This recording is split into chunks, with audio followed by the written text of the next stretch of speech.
पति कैसा भी हो, अंधा हो, लंगड़ा हो, बहरा हो, काना हो, कैसा भी हो, शास्त्र कहते हैं कभी भी अपने पति का अपमान नहीं करना चाहिए, पति का तिरस्कार नहीं करना चाहिए। नारी का धर्म है कि वो पति की सेवा करे। किस भाव से? भगवान के भाव से। भगवान जानकर पत्नी अपने पति की सेवा करे। कभी स्वप्न में भी अपने पति का तिरस्कार ना करे, अपमान अनादर ना करे। अच्छा, पति पत्नी दोनों को ना जरा समझदार होना चाहिए। गृहस्थी की गाड़ी बिना समझदारी के चलती नहीं है। और मुझे लगता है आज इस कोरोना काल की स्थिति परिस्थिति में आपको और समझदार हो जाना चाहिए। आज हर व्यक्ति का जीवन संकट में पड़ा हुआ है। कब किसी कोरोना हो जाए, कब किसकी मृत्यु हो जाए, कोई नहीं जानता। इसलिए आपके अपनों का प्यार जरूर लूटिए, आप अपने से प्यार जरूर कीजिए, आप अपनों के करीब रहिए, ताकि कल को ये ना हो कि हम बात नहीं कर पाए, मिल नहीं पाए। जीवन का कोई भरोसा नहीं, बिन भरोसे की जिंदगी। आज ऐसा नहीं है कि कोरोना आया तो आज बिन भरोसे की जिंदगी हो गई। ये बिन भरोसे की जिंदगी तो पहले से ही थी। क्या भरोसा है इस जिंदगी का, साथ देती नहीं है किसी का। श्वास रुक जाएगी चलते चलते, सम्मा बुझ जाएगी जलते जलते, दम निकल जाएगा आदमी का। क्या भरोसा है इस जिंदगी। इसलिए झगड़ा हुआ था, भूल जाइए, प्रेम से रहिए। परिवार में तनाव प्रकट ना कीजिए, केवल प्रेम प्रकट कीजिए। हाँ, और बड़े प्रेम से पति पत्नी परिवार के सभी सदस्य, माता पिता से प्रेम करो, बच्चों से प्रेम करो, अपनों से प्रेम करो। ना जाने कौन सा वक्त, ना जाने कौन सी घड़ी जीवन की अंतिम घड़ी हो। इसलिए हर समय केवल प्रेम से रहा करो। बात बात में विवाद ना किया करो, झगड़ा ना किया करो। पत्नियां बात बात में नाराज हो जाती हैं। आज पत्नियां जूजू हो गई हैं, जूजू। बात बात में गुस्सा आता है। आज झगड़े क्यों होते हैं? पति पत्नी में खासकर हम देखते हैं झगड़े होते हैं। झगड़े का केवल इतना कारण है कि ना तो पति के अंदर सहनशीलता बची, ना तो पत्नी के अंदर सहनशीलता बची। पत्नी ने कुछ कहा, पति को बुरा लग गया, पति ने कुछ कहा, पत्नी को बुरा लग गया। अरे थोड़ा सी सहनशीलता बढ़ाइए। इसलिए भगवान श्री कृष्ण ने शिशुपाल की 100 गालियां सुनी और 100 गालियों तक चुप रहे, कोई उत्तर नहीं। 100 गालियों तक बिल्कुल चुप रहे। कारण क्या है? कारण सिर्फ यह है, भगवान कहते हैं कि मैं ईश्वर होकर, भगवान होकर यदि 100 गालियां सुनने की ताकत रखता हूं, तो आप इंसान होकर 10-20 गालियां तो सुन लो। जो व्यक्ति सहनशील होगा वह व्यक्ति अपनी गृहस्थी बढ़िया चला सकेगा, और जिसके अंदर सहनशीलता नहीं है उसकी गृहस्थी कभी नहीं चलेगी। आजकल लोग शादियां कर लेते हैं, विवाह कर लेते हैं। अरे विवाह करने के पहले विवाह की कोचिंग किया करो, अपने गुरुजनों के पास जाया करो, पूछा करो, गुरुजी गृहस्थी कैसे चलती है आप बताएं। गुरुजी अपना अनुभव बताएंगे, शास्त्रों में जो लिखा है वो आपसे कहेंगे। अरे एक चेला, एक आदमी गुरुजी के पास गया, गुरुजी मेरे पिता कह रहे हैं विवाह कर लो, आप बताओ मैं विवाह करूं या ना करूं, आप निर्णय दीजिए। गुरुजी बैठे हैं और शिष्य कह रहा मैं विवाह करूं कि ना करूं। तभी गुरुजी ने अपनी पत्नी को आवाज लगाई, भाग्यवान सुनती हो जी, बताइए जरा 2 गिलास दूध लेकर आओ और शक्कर डालना, बढ़िया चीनी। पत्नी लाई, पर शक्कर की जगह नमक घोल कर ले आई। नमक घोल कर लाई। 2 गिलास दूध, 1 गिलास गुरुजी ने पिया और दूसरा गिलास उसे पकड़ाया जो पूछ रहा था विवाह करूं या ना करूं। दूध पिया तो खारा, उसने थू थू कर दिया, गुरुजी खारा दूध पी रहे हो आप। गुरुजी ने कहा खारा दूध पीने की ताकत आ जाए तो विवाह कर लेना। मैं पी रहा हूं, तुम भी पियो। वो बोला गुरुजी नहीं पी रहा है। गुरुजी बोले ला मैं पीता हूं। गुरुजी ने उसका पी लिया। थोड़ी देर बाद गुरुजी ने कहा पत्नी से सुनती हो, जरा एक दिया जला कर लाओ, हमें रामायण पढ़नी है। दिन के 12 बजे आंगन में बाबा जी बैठे हैं और कह रहे हैं दिया लाओ, हमें रामायण पढ़नी है। अब वो पत्नी दिया जला कर ले आई और ये आंगन में रख के रामायण पढ़ने लगे उसके प्रकाश से। सूर्य के प्रकाश के सामने दीपक का क्या प्रकाश था, पर पढ़ रहे हैं। अब वो जो पूछ रहा था गुरुजी शादी करूं कि ना करूं, वो समझ गया ये दोनों बुढ़ा बुढ़ी पागल है, पागल है। वो जानने लगा। गुरुजी ने कहा कहां जा रहा है? उसने कहा गुरुजी हम पूछने आए थे कि विवाह करें कि ना करें, पर आप तो पागल से हमें लगे। गुरुजी ने कहा बेटा हम पागल नहीं हैं, हम तेरे ही प्रश्न का उत्तर दे रहे हैं। ये कैसा उत्तर है? गुरुजी ने कहा सुनो, जब मैंने उससे कहा कि दूध में शक्कर डालकर लाना, तो वो क्या डालकर लाई? नमक। गलती उसने की, मैं चाहता तो डांट सकता था। क्यों? अंधी हो गई है क्या? दिखता नहीं है नमक और शक्कर क्या है? खारा दूध पिला दिया। मैं चाहता तो अपनी पत्नी को डांट सकता था, पर बेटा देख मैंने अपनी पत्नी को नहीं डांटा। दूसरी बार मैंने उससे कहा जरा दिया जला कर लाओ, अब की बार वो मुझे डांट सकती थी, कह सकती थी क्यों जी अंधे हो गए हो, आंखें फूट गई हैं, दिखता नहीं है। मैंने गलती की तो उन्होंने कोई उत्तर नहीं दिया, और उन्होंने गलती की तो मैंने कोई उत्तर नहीं दिया। मेरी गलतियों को उन्होंने सहन कर लिया, उनकी गलतियों को मैंने सहन कर लिया। बेटा जब तुम्हारे अंदर सहनशीलता आ जाए तो विवाह कर लेना, तुम्हारा विवाह सफल हो जाएगा। और सहनशीलता ना आए तो विवाह ना करना, क्योंकि रिश्तों में सहनशीलता जरूरी है। पत्नी की सहन करनी ही पड़ती है। तुम्हारी पत्नी आज कलयुग में कितनी भी बड़ी पतिव्रता हो, पर उसकी दो बातें तो सुननी ही पड़ती है। और तुम्हारा पति इस कलयुग में कितना भी बड़ा राम क्यों ना हो, पर उसकी भी बातें सुननी पड़ेंगी। और सुनने की आदत आ गई और सुनकर तुमने बातों को खत्म कर दिया, पचा लिया, तब तो गृहस्थी बढ़िया है। और सुन करके यदि भौं भौं भौं भौं चालू किया तो ना घर के हो ना घाट के हो। इसलिए पति गलती करे भूल जाओ, पत्नी गलती करे भूल जाओ, गलतियों को भुलाओ, आगे बढ़ो। हमारे संबंध चंदन की तरह होने चाहिए। हमारे संबंध चंदन की तरह होना चाहिए। चंदन की लकड़ी के कोई 1000 टुकड़े क्यों ना कर दे, पर चंदन अपनी खुशबू का स्वभाव नहीं छोड़ता।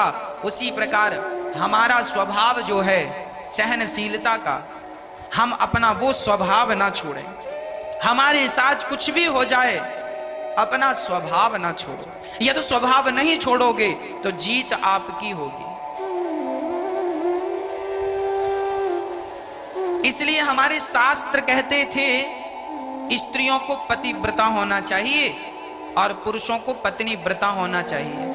स्त्री की जिंदगी में सिर्फ एक ही पुरुष हो, केवल उसका पति, और पुरुष की जिंदगी में सिर्फ एक ही स्त्री हो और वो हो उसकी पत्नी। यदि आप एक एक में स्थित हैं तो आप राम और सीता हैं, आप राधा और कृष्ण हैं, आप लक्ष्मी और नारायण हैं। और आपने यदि अपने पति से मन डुलाया और अपनी पत्नी से मन डुलाया तो सर्वनाश निश्चित है। एक पत्नी व्रता बन जाओ, एक पति व्रता बन जाओ, आपके गृहस्थी इतनी पावन हो जाएगी कि भगवान भी आपके गर्भ से जन्म लेने का सोच सकते हैं। और कहीं चरित्र बिगड़ गया, बुद्धि बिगड़ गई, तो गृहस्थ जीवन नरक हो जाता है। गृहस्थी स्वर्ग भी है और गृहस्थी नरक भी। कई लोग विवाह करके बर्बाद हो जाते हैं और कई लोग विवाह के बाद सवर जाते हैं, कई लोग बिखर जाते हैं, कई लोग निखर जाते हैं। अब आपको देखना है कि आप अपनी गृहस्थी किस तरीके से चला रहे। इसलिए समझदारी जरूर, हर सब्जेक्ट में समझदारी तो चाहिए ही, पति पत्नी का साथ चाहिए ही। बिना समझदारी और बिना सपोर्ट के काम नहीं बनेगा। दोनों मिलकर पति पत्नी अपने गृहस्थी को सफल बनाओ और अपने माता पिता की, सास ससुर की सेवा करो, खूब आनंद से अपने गृहस्थ धर्म का निर्वहन करो। सच्चा गृहस्थी कौन? सच्चा गृहस्थी वही है जो अपनी पत्नी पति बच्चों के बीच में रहे और भगवान का चिंतन ज्यादा से ज्यादा करे। दोनों बैठो पति पत्नी, भगवान का नाम जपो। बहू अपनी सास को माता समझ ले और ससुर को पिता और पति को देवता, और पुरुष अपनी पत्नी को देवी साक्षात अन्नपूर्णा और लक्ष्मी समझ ले, तो काम ही अच्छा हो जाए, समस्या ही समाप्त हो जाए। पर विडंबना ये है, बहू अपनी सास को मां समझ नहीं पाती, बहू अपने ससुर को पिता समझ नहीं पाती और खींचातानी बनी रहती है। हर घर में विवाद, हर घर में झगड़ा, और झगड़ा विवाद केवल बुद्धि का है। यहाँ खोपड़ी में थोड़ा सी कमी है समझदारी की, इसलिए विवाद है। यदि यहाँ पे भेजे में थोड़ा सी समझदारी आ जाए, डेवलप हो जाए, काम बढ़िया है, बुराई नहीं है कहीं से कहीं तक, केवल समझदारी की कमी है, केवल समझदारी। विवाह हो जाता है लड़की का, विवाह होने के बाद भी पति के साथ रहती हुई लड़की, सास ससुर के साथ रहती हुई एक स्त्री अपने माता पिता से अटैच रहती है, जुड़ी रहती है। दिन भर फोन से बात, दिन भर फोन से बात। एक बहू अपने माँ से बात कर रही थी, उसके पति ने समझाया कि अपनी माँ से इतनी बात ना किया करो, तो बिगड़ गई। अरे हम माँ से जितनी बात करना होंगे करेंगे। उसने कहा घर का काम भी है, भाग्यवान, काम भी किया करो। ये तुम्हारी सास भी तुम्हारी माँ है, तुम्हारी सास भोजन बना रही हो और तुम माँ से बतिया रही हो, बात कर रही हो, क्या शोभा देता है? वो नाराज हो गई, बोली हम जा रहे हैं माँ के घर, हमारी माँ को ना कहना कुछ। चली गई। माँ सुनो, आपसे बात करती हैं तो उन्हें बोझ लगता, बात नहीं करने देते। माँ बोली हाँ बेटा यहीं रहो मेरे पास, मेरे से बात करो खूब, मत जाओ। दामाद हम तो सोचे थे बहुत अच्छा, दामाद तो घटिया मिला, एक नंबर का घटिया दामाद, हमारी लड़की को बात नहीं करने देता हमसे, यहीं रहो। तो देखो दूरी हो गई ना, छोटी सी बात, कोई बात ही नहीं थी, छोटी छोटी बातों को लोग इशू बना लेते हैं, राई का पहाड़ बना लेते हैं और विवाद कर लेते हैं। दूरियां हुई, फिर लड़के ने भी गुस्सा में, गई हो अब अपने अब बाप की हो तो लौट के नहीं आना, गुस्सा में तो बोलेगा, बोल दिया अब तो लो मम्मी ऐसा बोल रहे हैं पति देव। अच्छा बेटा एक काम करो, मैं वकील बुलाती हूँ, सुनो वकील साहब मेरे दामाद ने ऐसी बात कही है, मैं माफ नहीं करूंगा, एक काम करो तलाकनामा कराओ तैयार। तो पेपर चले गए, तलाक वलाक हो गया। लो छोटी छोटी बातन की बातन ना, क्या बताएं हम आपको। आदमी गुस्से में कुछ कह देता है तो लोग उस बात का ना पहाड़ बना देते हैं। व्यक्ति कभी अपनी गलती नहीं देखता, सदा दूसरों पे थोपने की कोशिश कर, तुम गलत हो। अरे हर इंसान अपनी गलती देख ले और गलती देखकर स्वीकार कर ले और स्वीकार करके जरा सुधार कर ले तो सारा विवाद खत्म हो जाए। पर ना तो स्वीकार है ना तो सुधार है और पूरी जिंदगी आदमी लड़ता है, लड़ता और लड़ता लड़ता मर जाता है। छोटी सी बात को लेके तलाक हो गया, और जब हुआ अभी तो मां है, कुछ दिनों बाद मां चली गई, अब भौजाइयां ताने मारने लगी, लो ये अपने पति की तो हो ना पाई, यहां पड़ी है खाती है, चलो बर्तन धो। अब ननंद जी बर्तन धुल रही हैं, झाड़ू लगा रही हैं, भाभी जी की साड़ी धुल रही हैं, अब धुलो। तुम्हें सहन तो होता नहीं, पति की बात सहन कर ली होती, दो बातें जरा चुपके से सुन लिया होता, पचा लिया होता, तो आज ये भौजाई की काहे साड़ी धुलनी पड़ती। याद रखना, जीवन में जिसके भी जिंदगानी में जो दुख मिलता है उस दुख का जिम्मेदार वो स्वयं होता है। आपकी कहीं ना कहीं गलती हुई, उस गलती का परिणाम आपको मिला। इसलिए कहता हूं पानी पियो छान के और पग रखो जरा छान के, गुरु बनाओ छान जान के, जरा जान लो समझ लो आप जो डिसीजन ले रहे हैं वो सही है, उसका फायदा। जीवन में हमेशा दो चीजें सोचनी चाहिए, आप ये काम करेंगे तो इस काम के क्या फायदे होंगे और क्या नुकसान, दोनों पे विचार कर लेना चाहिए। यदि फायदा ज्यादा लगे तो वो निर्णय ले लो और नुकसान ज्यादा लगे तो फिर वो निर्णय टाल दो। जीवन में सिक्के के दो पहलू होते हैं, आप कोई भी निर्णय लें, आप अपने पति को छोड़ने का निर्णय ले रही हैं या ले रहे हैं तो विचार कर लें आपका क्या फायदा होगा, क्या नुकसान। अभी तो ताजगी में आपने निर्णय ले लिया, साल भर बाद पश्चाताप ना करना पड़े। एक लड़की सोच रही थी मैं किसी लड़के के साथ भाग जाऊं, लड़का भी उसने देख रखा है, प्यार भी करती है और भागने का प्लान बना रही है। मैंने उस लड़की को समझाया, मैंने कहा बहन भागने के पहले दोनों पहलू को सोच लेना कि इसमें तुम्हारा क्या फायदा है और क्या नुकसान है। फायदा तो ये है कि जिससे तुम प्यार करती हो वो तुम्हें मिल जाएगा, पर नुकसान ये है कि समाज तुम्हें कभी स्वीकार नहीं करेगा, कभी तुम्हें सम्मान की दृष्टि से कोई देखेगा नहीं। ये नुकसान है, तुम्हारे जीवन भर तुम्हारा अपमान होगा। तुम्हारे शादी के 10 साल बाद भी लोग ये कहेंगे कि ये लड़की अपने माँ बाप के घर से भाग कर आई है, कोई सम्मान नहीं, कोई इज्जत नहीं। दोनों पहलू विचार करना। थोड़े से सुख के लिए यदि अपनी जिंदगी दांव पर लगाते हैं बिना विचारे, तो इसे आप अज्ञानता ही समझिएगा।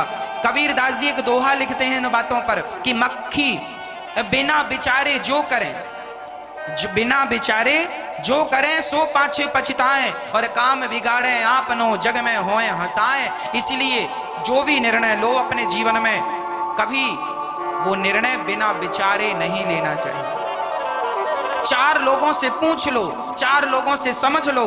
जो लोग अच्छा कहें, ज्यादा लोग अच्छा कह रहे हैं सो कर लो, ज्यादा लोग कह रहे हैं मत करो, तो जरा विचार करो। फिर आपका अपना कॉन्फिडेंस देखिएगा, आपकी अपनी क्षमता देखिएगा कि आप कर पाएंगे या नहीं कर पाएंगे। ऐसा तो नहीं कि बाद में हंसी हो। जीवन में आगे बढ़ने के प्रयास तो करने चाहिए, पर वही प्रयास करने चाहिए जो 99% ये संभावना हो कि आप सफल हो जाएंगे। हमेशा अच्छे निर्णय लो। रिश्तों को तोड़ने का निर्णय कभी ना लेना। कितना भी घर में झगड़ा हो जाए, पत्नी से, पति से, सास से, ससुर से, खूब झगड़ा करो मन लगा के, पर शाम होते होते एक हो जाओ। इसी में समझदारी है।